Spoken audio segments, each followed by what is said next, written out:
Hello friends, welcome to my YouTube channel advocate Anjali Awasthi. Upcoming episode की update आपके लिए लेकर आई हूँ। अंजलि अमन से मिलने कॉफ़ी शॉप अपनी स्कूटी से जा रही होती है, तभी बीच में उसे गुंडे घेर लेते हैं और अंजलि पूछती है कि तुम लोग कौन हो। तभी वह गुंडे कहते हैं कि एडवोकेट अंजलि अवस्थी, तुम इस केस से हट जाओ अगर जिंदा रहना चाहते हो। तो अंजलि कहती है तुम लोग हो कौन और तुम्हें यहाँ किसने भेजा है। तभी गुंडे कहते हैं कि मुझे यहाँ अमन सिंह राजपूत ने भेजा है। तभी अंजलि कहती है क्या बकवास कर रहे हो, मैं अमन सिंह राजपूत से ही मिलने कॉफ़ी शॉप जा रही हूँ। तभी गुंडा कहता है कि अमन सिंह राजपूत उस कॉफ़ी शॉप में नहीं आ रहे हैं। अगर यकीन ना हो तो तुम फ़ोन करके पूछ लो अमन से। अंजलि अमन को फ़ोन करती है और कहती है कि अमन आप कहाँ हैं। तभी अमन कहता है कि मैं घर पर हूँ। अंजलि कहती है इसका मतलब आप मुझसे मिलने नहीं आ रहे हैं कॉफ़ी शॉप। अमन को कुछ पता नहीं होता है और वह अंजलि से कहता है कि कौन सी कॉफ़ी शॉप, मुझे तो कुछ भी नहीं मालूम है। अंजलि फ़ोन काट देती है और वो गुंडा कहता है कि हो गया ना यकीन, अब तुम इस केस से हट जाओ नहीं तो अपनी जान से हाथ धो बैठोगी। तभी अंजलि वहां से जाने वाली होती है, एक गुंडा अंजलि का हाथ पकड़ लेता है और उन गुंडे और अंजलि के बीच में मारामारी शुरू हो जाती है। अंजलि सारे गुंडों को मार गिराती है। उसके बाद अंजलि निवेदिता को फ़ोन करती है और कहती है कि अमन सिंह राजपूत मुझसे मिलने नहीं आए और उन्होंने मुझ पर जानलेवा हमला भी करवाया। निवेदिता कहती है ऐसा नहीं हो सकता है अंजलि, तुम्हें कोई गलतफहमी हुई है। अंजलि कहती है कि मुझे कोई गलतफहमी नहीं हुई है। तभी निवेदिता अमन को बुलाती है और कहती है कि तू अंजलि से मिलने क्यों नहीं गया।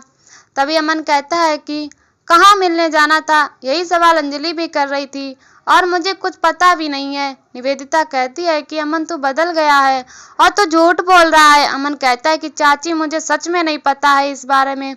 निवेदिता कहती है तुझे भजन ने कुछ बताया। अमन कहता है कि मुझे भजन ने कुछ नहीं बताया। मगर निवेदिता अमन की बात पर विश्वास नहीं करती है और कहती है कि तूने साबित कर दिया है कि तू आखिर राघव सिंह राजपूत का ही बेटा है। तभी महक अमन से पूछती है कि क्या हुआ भैया। अमन कहता है अरे मुझे भी नहीं पता यहाँ चल क्या रहा है, तो मैं तुझे क्या बताऊं। तभी अमन अंजलि को फ़ोन करता है और उसे अपनी बात समझाने की कोशिश करता है, मगर अंजलि अमन को उल्टा कसूरवार समझ लेती है और कहती है कि आपने मेरी जान बचाई थी, इसीलिए ये आपकी पहली गलती है, मैं माफ़ कर रही हूँ, नहीं तो मैं आपके खिलाफ FIR कर देती। तभी अमन को समझ में आता है कि यह सब कुछ किया कराया भजन सिंह का है और अमन बहुत गुस्से में भजन सिंह को कोर्ट में जाकर पकड़ लेता है और कहता है कि तुम इतना घटिया खेल खेल सकते हैं, मुझे यकीन नहीं था।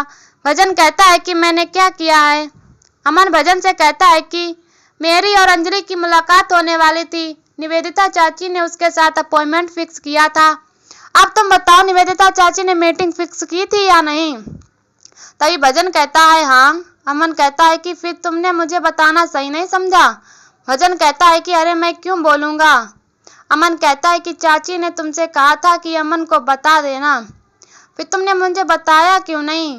तभी भजन कहता है मैं क्यों बताऊँगा, मुझे क्या पता है इस बारे में और तुम्हारे अंजलि के बीच में टांग अड़ाने थोड़ी ना जाऊँगा। अमन कहता है कि तुम झूठ बोल रहे हो। तभी भजन कहता है कि झूठ में नहीं, झूठ निवेदिता चाची बोल रही हैं। अमन भजन का कॉलर पकड़कर कहता है कि ज़्यादा स्मार्ट बनने की कोशिश मत करो। भजन कहता है कि कॉलर छोड़ो। भजन कहता है कि तुम यहाँ खड़े होकर कॉलर पकड़ रहे हो, अभी के अभी केस कर दूंगा और समझते क्या हो तुम, उस घर का होने वाला दामाद हूँ, इज्जत से बात करो तुम। और कहता है तुम समझते क्या हो खुद को और तुम्हारी इतनी हिम्मत कैसे हुई। अमन भजन से सॉरी कहता है और बोलता है कि जो हुआ वो अच्छा नहीं हुआ और कहता है कि अंजलि पर हमला हुआ था। भजन कहता है तो मैं क्या करूं, वो तुम्हारा लेना देना है और प्रेस वालों ने बोला था कि अंजलि पर हमला होने वाला है। अमन कहता है कि दिमाग खराब हो गया है तुम्हारा, मैं क्यों हमला करूंगा उस पर, और मैं तो उससे प्यार करता हूँ। भजन कहता है अरे तुम खाक प्यार करते हो, कोर्ट में तुम उसके खिलाफ जाकर खड़े हो गए और तुम अंजलि को चीट कर रहे हो। तुमने कभी बताया कि तुम लॉयर हो। अरे उस परिवार में कोई प्यार यार कोई समझता ही नहीं है, ना तुम और ना अभय। अरे गिन्नी को धक्के मारकर बाहर निकाल दिया था। तभी भजन वहां से जाने वाला होता है। अमन भजन का हाथ पकड़ लेता है और कहता है कि गुंडों को किसने भेजा था। भजन कहता है कौन से गुंडे? अरे तुमने ही भेजे होंगे गुंडे। अंजलि को पता है कि वह तुम्हें चुटकियों में हरा देगी। भजन कहता है कि पता नहीं कहाँ कहाँ से आ गए हैं, ऐसे फुटपाती हैं लॉयर। अमन को गुस्सा आ जाता है और भजन पर चिल्लाता है। भजन कहता है कि ज़्यादा चिल्लाना मत, बहुत नाटक हो गया है तुम्हारा। तो वहीं दूसरी तरफ अंजलि अपने घर पहुंचती है और गिन्नी अंजलि से पूछती है कि तेरी और अमन की मुलाकात हुई? गिन्नी कहती है कि तू रो क्यों रही है? अंजलि कहती है कि अमन ने गुंडे भेजे थे। गिन्नी कहती है कि क्या बोल रही है तू? अंजलि कहती है खुद नहीं मिलने आए थे, किराए के गुंडे भेजे थे मुझे मारने के लिए। गिन्नी कहती है कि ऐसा हो ही नहीं सकता है, मेरी बात सुन। अंजलि कहती है कहने और सुनने के लिए कुछ बचा ही नहीं है। तभी अमन अंजलि के पास फोन करता है। अंजलि फोन नहीं उठा रही होती है। गिन्नी कहती है कि तू फोन तो एक बार उठा ले। अंजलि फोन उठाती है और अमन कहता है कि अंजलि मेरी बात सुनो, तुम्हें जरूर कुछ गलतफहमी हुई है। अंजलि कहती है कोई कन्फ्यूजन नहीं है और आइंदा मुझे फ़ोन मत करिए। अमन कहता है तुम्हारा पति भी? तभी अंजलि कहती है कि छोड़िए ना, कौन सा पति, और रिश्ता निभाने की एक तरकीब होती है, आपने खूब रिश्ता निभाया है। अंजलि कहती है आज के बाद आप मुझे फ़ोन नहीं करेंगे।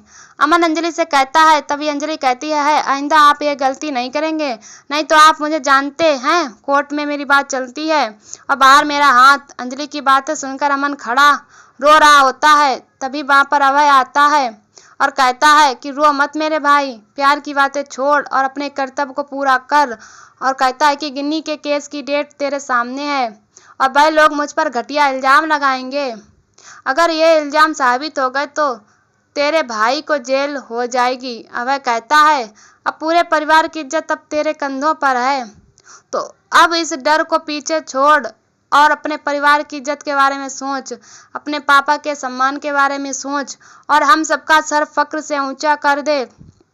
इस केस को जीत कर दिखा दे, तू सबको दिखा दे, तू अंजलि को, कि तू सबसे ज़्यादा बेस्ट है। आने वाले एपिसोड में दिखाया जाएगा कि अमन कोर्ट के अंदर जज साहब से कहता है कि गिन्नी सिंह राजपूत और अभय सिंह राजपूत की कभी शादी हुई नहीं, यह शादी सिर्फ एक ढोंग है। अमन कहता है कि मेरी अपॉइंटमेंट वकील अगर उनकी शादी का एक भी सबूत पेश कर दें तो मैं मान लूँगा कि उनकी शादी जायज़ है। तभी अंजलि अमन से कहती है कि एडवोकेट अमन सिंह राजपूत आपकी किससे शादी हुई है? अमन कहता है एडवोकेट अंजलि अवस्थी से। तभी अंजलि कहती है एक भी सबूत लाइए जो ये साबित कर दे कि आपकी पत्नी एडवोकेट अंजलि अवस्थी है। अंजलि कहती है या फिर इस शादी को भी एक नाजायज रिश्ते का नाम देंगे। यह सुनकर अमन को गुस्सा आ जाता है और अंजलि पर हाथ उठा देता है।